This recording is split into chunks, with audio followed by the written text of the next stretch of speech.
അസ്സലാമു അലൈക്കും. അൽഹംദുലില്ലാഹി റബ്ബിൽ ആലമീൻ.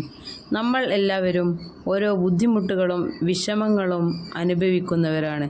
ഇന്ന് ഞാൻ നിങ്ങൾക്ക് പരിചയപ്പെടുത്തി തരുന്നത് അസ്മാഉൽ ഹുസ്നയിൽപ്പെട്ട യാ ലത്തീഫു യാ അല്ലാ എന്ന ഇസ്മിനെ കുറിച്ചാണ്. ആ ഇസ്മി ചൊല്ലിയാൽ കിട്ടുന്ന നേട്ടങ്ങളെക്കുറിച്ചാണ് ഇന്ന് പറയുന്നത്. യാ ലത്തീഫു യാ അല്ലാ എന്ന് നമ്മൾ ചൊല്ലുമ്പോൾ നമ്മൾ അതിൻ്റെ അർത്ഥം അറിഞ്ഞാണ് ചൊല്ലേണ്ടത്.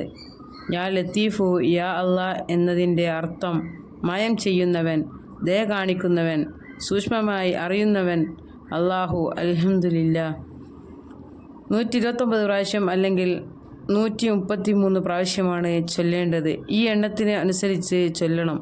ഇത് ചൊല്ലിയാൽ നമ്മൾ ദിവസേന പതിവാക്കിയാൽ നമ്മളെ കാണുമ്പോൾ ശത്രുക്കൾ ഭയപ്പെടും. ശത്രുക്കളെ നമ്മൾ ഒരിക്കലും ഭയപ്പെടേണ്ടി വരില്ല. ജനങ്ങൾക്കിടയിൽ സ്വീകാര്യത ലഭിക്കും.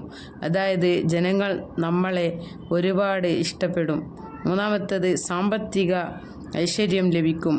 ഒരിക്കലും കയ്യിൽ പൈസ ഉണ്ടാവാത്ത അവസ്ഥ വരില്ല. നാലാമത്തെ ഗുണം കടങ്ങൾ വീടും. കുന്നോളം കടങ്ങൾ ഉണ്ടെങ്കിലും നമുക്ക് അത് റബ്ബ് വീട്ടിത്തരും. 5 ഏതെങ്കിലും ജീവികളെയോ മനുഷ്യരെയോ പേടിയുണ്ടെങ്കിൽ അവരിൽ നിന്ന് മനോധൈര്യം വർദ്ധിക്കും. 6 ടെൻഷൻ സ്ട്രെസ് ഇല്ലാതാകും. ഒരിക്കലും നമുക്ക് ടെൻഷൻ വരില്ല. 7 യാത്ര സുരക്ഷിതമാകും.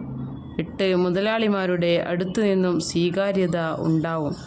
9 ജോലിക്കയറ്റം, ഉന്നത പദവികൾ നമുക്ക് ലഭിക്കും. 10 ശരീരവേദന ഇല്ലാതാകുന്നു. ആരോഗ്യം വർദ്ധിക്കുന്നു. യുവത്വം നിലനിൽക്കുന്നു.